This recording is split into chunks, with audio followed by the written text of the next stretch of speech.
So one of the things that we took on early on in the business and realized was really important for our business is to get really good at integrating ERP systems with e-commerce platforms. Most companies eventually need some sort of enterprise resource planning system for inventory, accounting, and whatnot. But usually those systems are not the same as your e-commerce platforms, so you have to connect the two and make them work well together. That can be somewhat simple, but it can also be really complicated depending on what you need.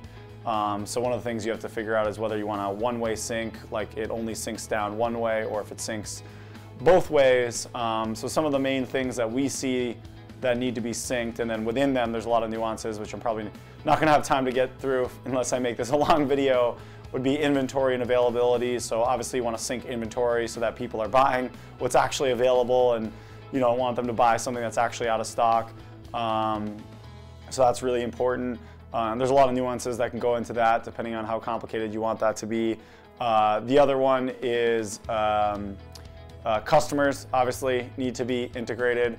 So you want to make sure that there's a syncing of customers, so when something buys on the website, it goes down to the ERP system, and potentially vice versa, so that you know who the customer is that bought the product. The other obvious one is orders. That can get pretty complicated when you get into things like order cancellation and refunds and things like that, but you could also keep it simpler. But at a very basic level, you definitely need to have some sort of order syncing between the two systems.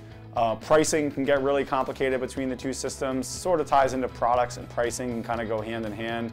But I think we'd like to look at pricing as a little bit different. And then product integration, you might want to have some level of product syncing. Usually this could be done at just like an item level number. It could just be like a SKU count level, or a SKU number level. But it could be a lot of things. You might want it to do a lot of different things with the product integration.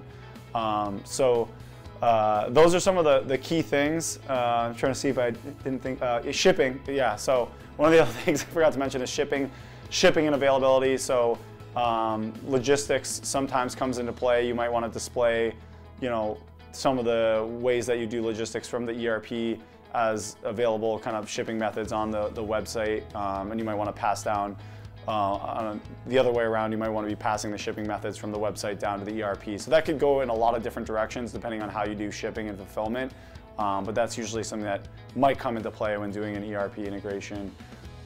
There's a lot more that you could do, but these are some of the common things that we come across, and there's a lot of nuances that come into play depending on how we handle it.